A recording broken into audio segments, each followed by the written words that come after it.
Bismillahirrahmanirrahim. Assalamualaikum warahmatullahi wabarakatuh. Selamat pagi anak-anakku sekalian dan salam sejahtera untuk kita sekalian.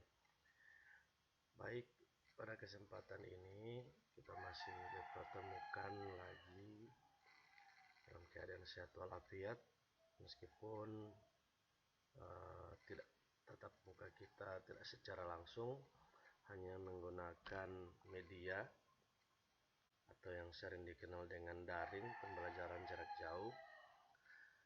Baik adik-adikku sekalian, pada hari ini saya akan menjelaskan materi pembelajaran 2 tentang objek, aspek, dan apa itu konsep esensial geografi.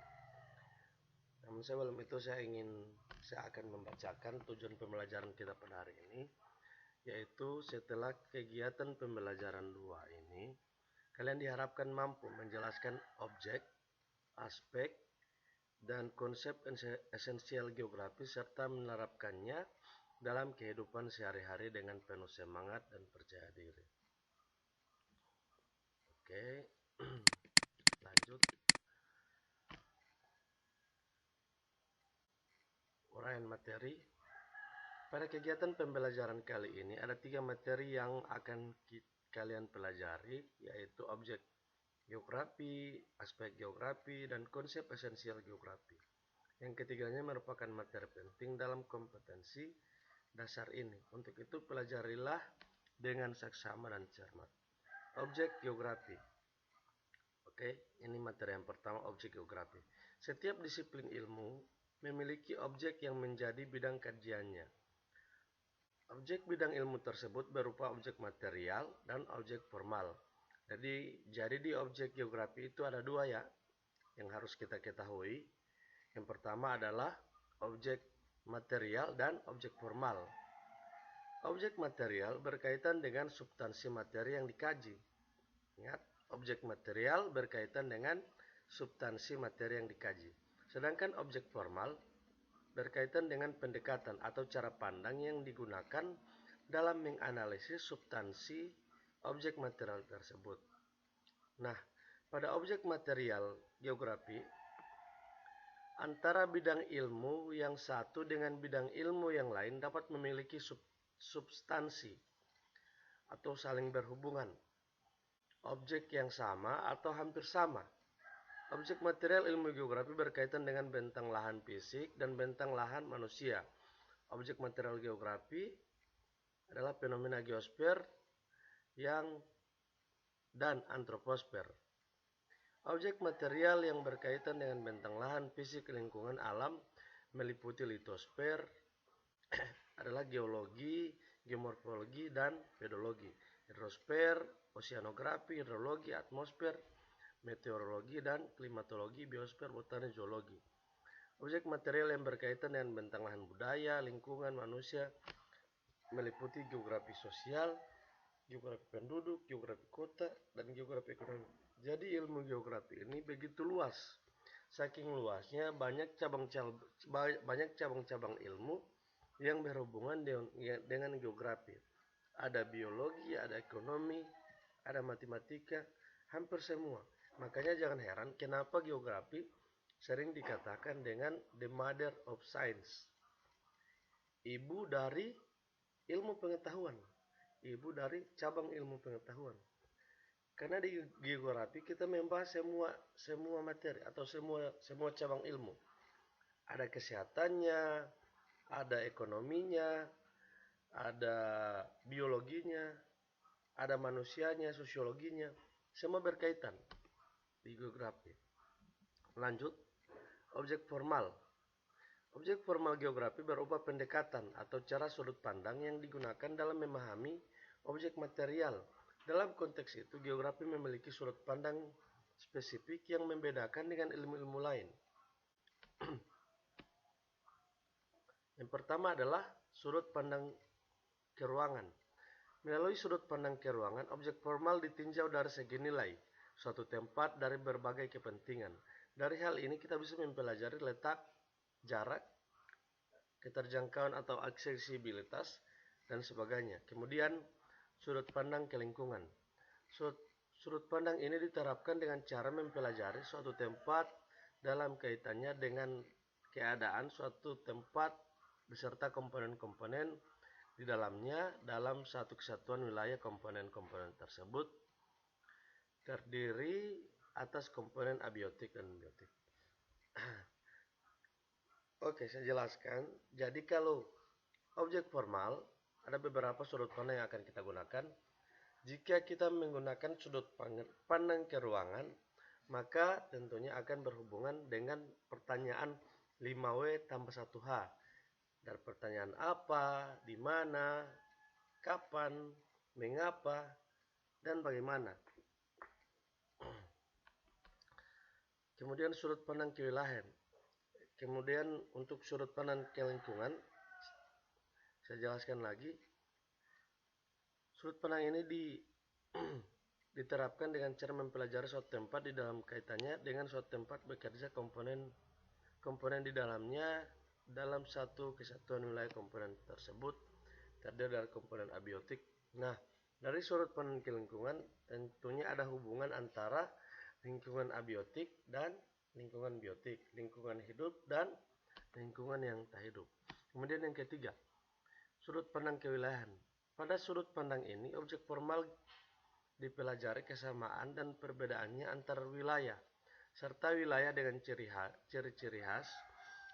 Dari sudut pandang ini kemudian muncul perwilayahan, seperti kawasan gurun, yaitu daerah-daerah yang mempunyai ciri-ciri serupa dalam komponen atmosfer. Sedangkan sudut pandang waktu, objek formal dipelajari dari segi perkembangan dari periode ke periode atau perkembangan dan perubahan dari waktu ke waktu. Contoh, perkembangan wilayah dari tahun ke tahun dan kondisi garis pantai dari waktu ke waktu. Nah, tentu beda ya, membedakan garis pantai dulu dengan sekarang. Tentu ada pengaruh dari alam. Salah satu contoh hubungan antar sudut pandang dalam studi objek formal geografi dapat kalian lihat pada bagian di bawah ini. Ini kita lihat. Nah, dari sudut pandang ke ruangan, lihat alami, ada manusiawi. Kalau di alami ada kawasan iklim, kawasan bentang alam, kawasan air. Di manusianya ada budaya, penduduk, kawasan administrasi.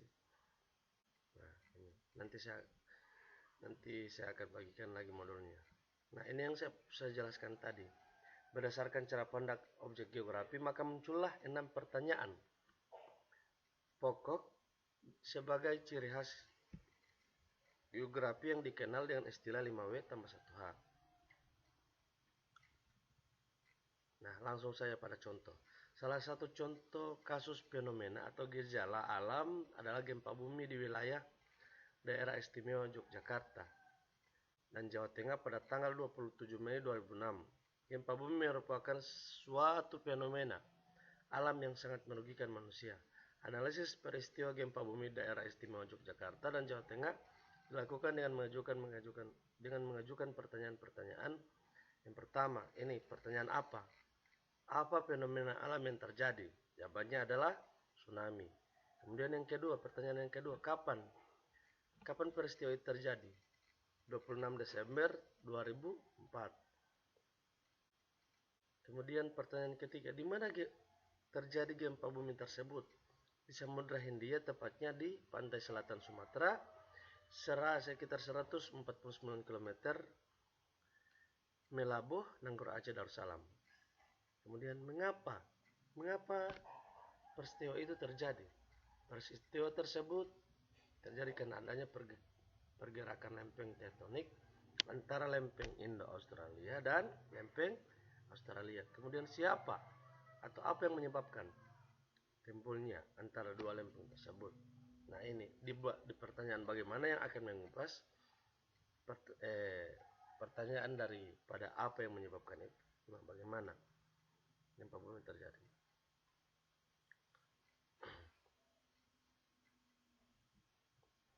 Lanjut, aspek geografi.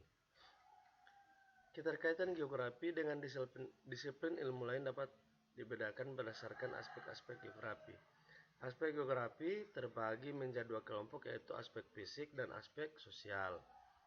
Nah, aspek fisik terbagi atas tiga: aspek topologi, abiotik, dan biotik. Aspek topologi adalah aspek yang berkaitan dengan bentuk muka bumi atau morfologi, letak lokasi suatu wilayah, luas dan batas-batas wilayah yang mempunyai ciri khas tertentu. Sedangkan aspek abiotik adalah aspek yang berkaitan dengan unsur-unsur kondisi tanah, hidrologi, iklim dari suatu wilayah. Yang ketiga adalah aspek biotik, merupakan aspek yang berkaitan dengan unsur-unsur tumbuhan, hewan, dan manusia. Sedangkan aspek non-fisik atau aspek sosial, ini ada tiga lagi. Yang pertama adalah aspek sosial, aspek ekonomi, dan aspek budaya. Apa itu aspek sosial? Aspek sosial adalah aspek yang berkaitan dengan unsur tradisi, adat istiadat, komunitas, kelompok masyarakat, dan lembaga-lembaga sosial. Sedangkan aspek ekonomi meliputi pertanian, perkebunan, pertambangan, industri, perdagangan, transportasi, pasar, dan kegiatan ekonomi lainnya.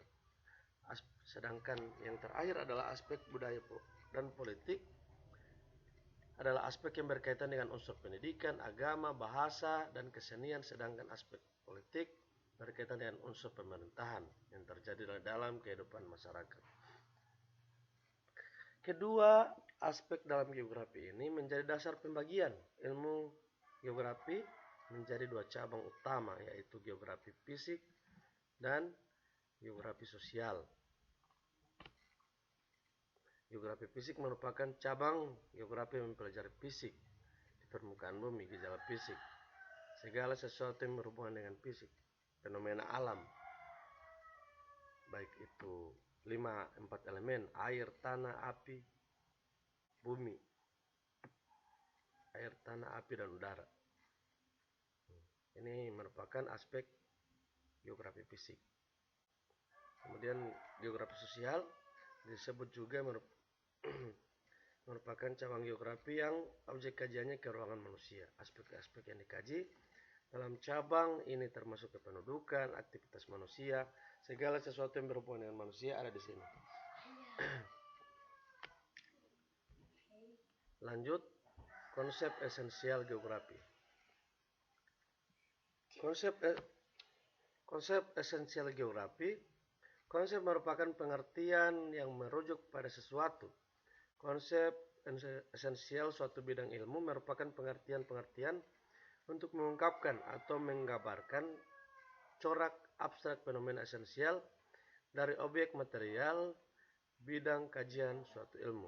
Oleh karena itu, konsep esensial merupakan elemen yang penting dalam memahami fenomena yang terjadi dalam geografi yang dikenali sejumlah konsep esensial.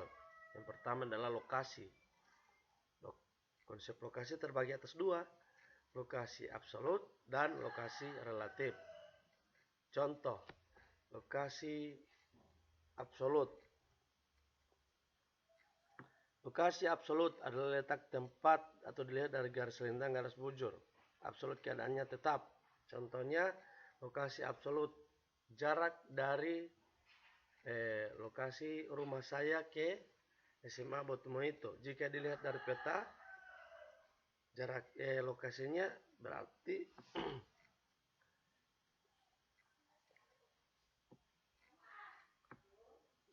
rumah saya berada di daerah pantai dan sekolah SMA 1 Botumo itu berada di Jalan Trans. Nah, itu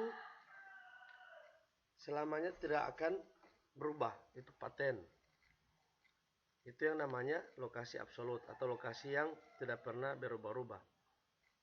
Sedangkan lokasi relatif adalah letak atau tempat yang dilihat dari daerah lain di sekitarnya. Lokasi relatif dapat berganti-ganti sesuai dengan objek.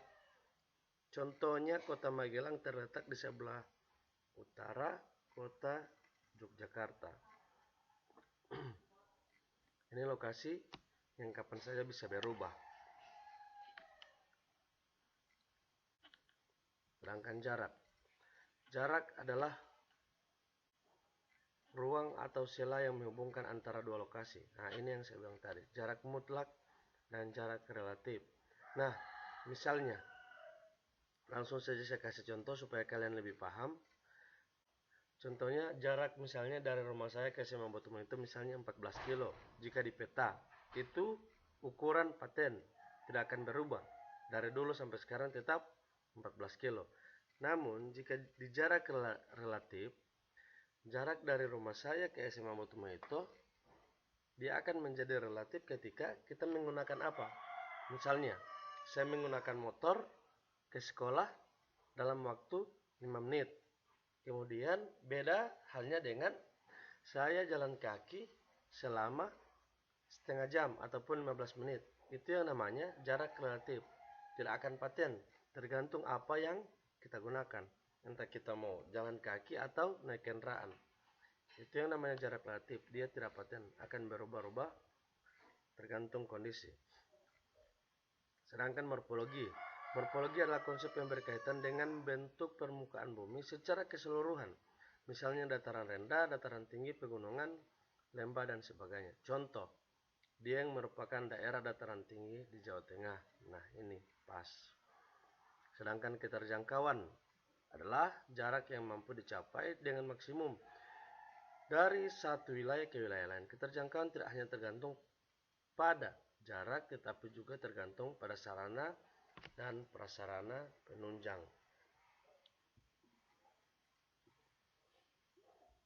Contohnya, jarak dari rumah kalian ke sekolah tentu beda dengan jarak dari rumah kalian ke kebun. Tentu lebih cepat mana? Tentu lebih cepat jarak dari rumah ke sekolah. Karena apa? Jarak dari rumah ke sekolah kita sudah melewati jalan aspal. Sedangkan jalan yang akan kita gunakan ke kebun masih jalan tanah. Itu bedanya keterjangkauan. Kemudian pola adalah bentuk, struktur, dan persebaran fenomena atau kejadian di permukaan bumi, baik gejala alam maupun gejala sosial. Contoh, pemukiman penduduk yang berada di sekitar aliran sungai akan mengikuti pola aliran sungai. Nah, ini pola. Contohnya apa? Misalnya, rumah orang di pantai tentunya akan mengikuti garis pantai. Dan rumah orang yang berada di jalan trans tentu akan mengikuti sepanjang jalan trans. Aglomerasi adalah adanya suatu fenomena yang mengelompok menjadi satu bentuk atau struktur. Contohnya, Tangerang merupakan daerah kawasan industri yang dikenal dengan sebutan kota seru pabrik. Nah, kalau Gorontalo terkenal dengan apa? Bualem terkenal dengan kota jagung. Kemudian yang ketujuh adalah nilai kegunaan. Konsep yang berkaitan dengan nilai guna suatu wilayah yang dapat dikembangkan menjadi potensi yang menunjang perkembangan suatu wilayah. Contoh, dataran aluvial dimanfaatkan untuk daerah pertanian karena tanahnya subur. Nah, ini nilai kegunaan. Contohnya ada daerah Jawa. Daerah Jawa beda dengan daerah Gorontalo. Karena apa? Daerah Jawa tanahnya jauh lebih subur dibandingkan daerah Gorontalo. Karena daerah Jawa mempunyai gunung api yang ketika meletus dia akan mengeluarkan semburan berupa tanah. Tanah itu yang akan menjadi tanah-tanah yang subur yang berada di Jawa sekarang. Sedangkan interaksi dan interpendensi adalah konsep yang menunjukkan keterkaitan dan ketergantungan satu daerah dan daerah lain untuk saling memenuhi kebutuhannya. Contohnya, pasar di kota membutuhkan pasokan bahan mentah seperti sayuran. Nah, ini ada interaksi, ada hubungan, ada saling membutuhkan antara orang di kota dengan orang di desa.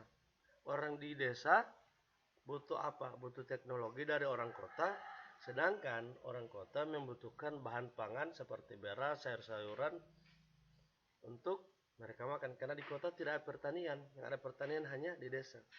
Jadi orang kota akan terasa susah ketika orang di desa tidak bertani. Sedangkan diferensiasi area, contohnya, langsung contoh saja ya, masyarakat daerah pegunungan cenderung menggunakan pakaian yang tebal. Berbeda dengan masyarakat yang tinggal di pesisir pantai. Nah, ini diferensiasi area atau konsep membandingkan dua wilayah. Tentunya orang pantai pasti pakai pakaian yang tipis daripada orang-orang yang di daerah pegunungan. Karena apa? Di pegunungan begitu dingin, tidak mungkin pakai pakaian tipis. Sedangkan di pantai kan panas, jadi tidak mungkin akan menggunakan pakaian tebal. Lanjut yang ke-10 adalah keterkaitan ruang, adalah konsep yang menunjukkan tingkat keterkaitan antar wilayah dan mendorong terjadinya interaksi sebab akibat antar wilayah. Contoh, Jakarta sering digenangi banjir akibat hujan di daerah Bogor. Nah, ini lagi. Biasanya keterkaitan ruang ini kalau misalnya di kehidupan kita sehari-hari. Nah, ketika banjir di daerah ataupun di bagian kompleks SMA sama Ibu Rusni, pasti imbasnya akan ke pantai, ke arah pantai. Jika banjir terjadi di daerah sana, maka hati-hati yang di bagian pantai Tutul atau Ameme akan terkena dampak daripada banjir yang dari atas. Oke, saya rasa demikian. Cukup sekian mungkin materi kita pada hari ini, sampai di situ. Dan tugasnya adalah silakan kalian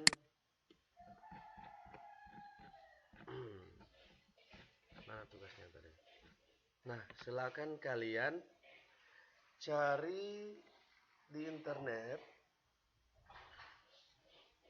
tentang bencana-bencana yang pernah terjadi di Indonesia. Contohnya yang baru-baru ini terjadi di Palu, tsunami di Palu. Kemudian kalian kaji berdasarkan sudut pandang keruangan. Ini dengan pertanyaan 5W tambah 1H. Ini yang akan kalian kaji. Jadi pertanyaan apa? Misalnya, apa fenomena alam yang terjadi? Contohnya adalah tsunami di Palu. Kapan terjadinya? Kapan tsunami di Palu terjadi? Nah, silakan lihat di internet. Kemudian, di mana itu tsunami terjadi? Di Palu bagian mana? Tentu kan ada di referensi internet itu. Dan mengapa terjadi peristiwa itu?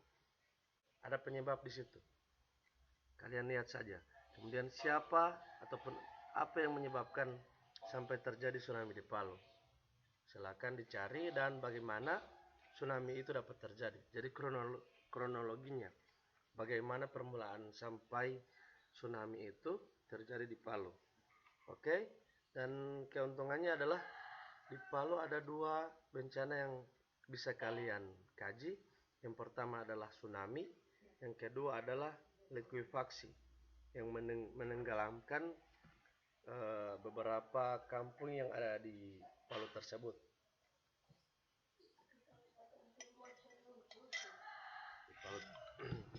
Dan silakan kirim di Google Classroom, saya tunggu hari ini. Jadi sekian dari saya, dan terakhir tetap semangat, jangan lemas, jangan loyo, karena kondisi sekarang memang begitu berat untuk kita jalani. Saya yakin kalian sudah bosan dengan pembelajaran jarak jauh, dan kami guru pun pasti sudah merasa jenuh dengan pembelajaran seperti ini. Insya Allah Allah Subhanahu wa Ta'ala tetap memberikan kesehatan kepada kita semua untuk bisa menghadapi musibah pandemi COVID-19 ini. Dan yang terakhir sekali, jangan lupa like and subscribe untuk video ini demi meningkatkan